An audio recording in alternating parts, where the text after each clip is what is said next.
सौप्तिक और ऐशिक पर्व के पश्चात विद्वानों ने स्त्री पर्व कहा है, जो करुण रस की धारा बहाने वाला है। अतः ऊर्ध्वमिदं प्राहो स्त्री पर्व करुणोदयम्। प्रज्ञाचक्षु राजा धृतराष्ट्र ने पुत्र शोक से संतप्त हो भीमसेन के प्रति द्रोह बुद्धि कर ली और श्री कृष्ण द्वारा अपने समीप लाई हुई लोहे की दृढ़ प्रतिमा को भीमसेन समझकर भुजाओं में भर लिया और उसे दबाकर टूक टूक कर डाला। उस समय पुत्र शोक से पीड़ित बुद्धिमान राजा धृतराष्ट्र को विदुर जी ने मोक्ष का साक्षात्कार कराने वाली युक्तियों तथा विवेकपूर्ण बुद्धि के द्वारा संसार की दुख रूपता का प्रतिपादन करते हुए भली भांति समझा बुझाकर शांत किया। पुत्र शोकाभिसंतप्तः प्रज्ञा चक्षुर्नराधिपः कृष्णोपनीतां यत्रासावायसीं प्रतिमां दृढ़ाम् भीमसेन द्रोह बुद्धिर्धृतराष्ट्रो बभञ्जः तथा शोकाभितप्तस्य धृतराष्ट्रस्य धीमतः संसार गहनं बुद्ध्या हेतुभिर्मोक्षदर्शनैः विदुरेण च यत्रास्य राज्ञ आश्वासनं कृतम्। इसी पर्व में शोकाकुल धृतराष्ट्र का अंतःपुर की स्त्रियों के साथ कौरवों के युद्ध स्थान में जाने का वर्णन है। धृतराष्ट्रस्य चात्रैव कौरवायोधनं तथा सान्तःपुरस्य गमनं शोकार्तस्य प्रकीर्तितम्।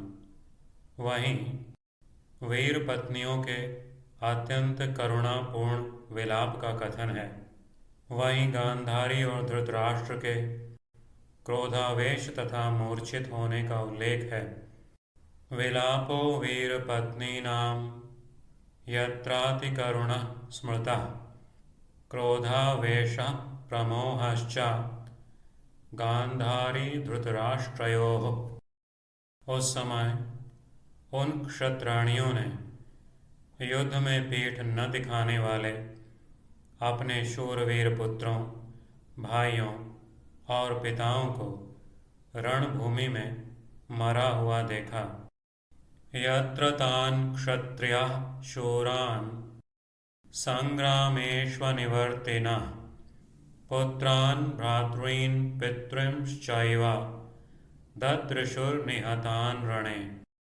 पुत्रों और पौत्रों के वध से पीड़ित गांधारी के समीप आकर भगवान श्री कृष्ण ने उनके क्रोध को शांत किया।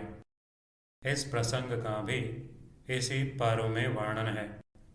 पुत्र पौत्र वधार्ता यास्तथात्रैव प्रकीर्तिता गांधार्याश्चापि कृष्णेन क्रोधोपशमन क्रिया।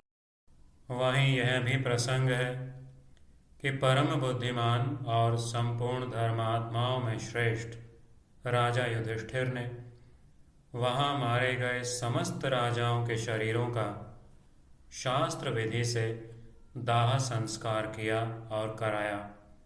यत्र राजा महाप्राज्ञः सर्वधर्मभृतां वरः राज्ञां तानि शरीराणि दाहयामास शास्त्रतः। तदनंतर राजाओं को जलांजलि देने के प्रसंग में उन सब के लिए तर्पण का आरंभ होते ही कुंती द्वारा गुप्त रूप से उत्पन्न हुए अपने पुत्र कर्ण का गूढ़ वृत्तांत प्रकट किया गया। महर्षि व्यास ने यह सब स्त्री पर्व में कहा है। शोक और विकलता का संचार करने वाला यह 11वां पर्व श्रेष्ठ मनुष्यों के चित्त को भी विह्वल करके उनके नेत्रों से अश्रुधारा प्रवाहित करा देता है। इस पर्व में 27 अध्याय कहे गए हैं। इसके श्लोकों की संख्या 775 कही गई है। इस प्रकार परम बुद्धिमान व्यास जी ने महाभारत का यह उपाख्यान कहा है।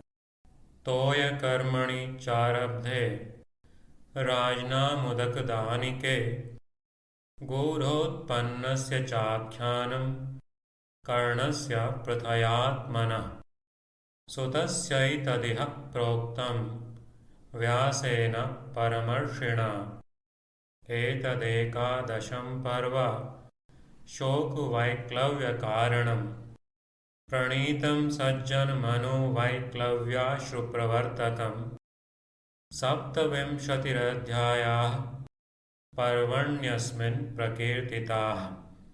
श्लोकसप्तशती चापि पञ्चसप्ततिसंयुता संख्याया भारताख्यानमुक्तं व्यासेन धीमता।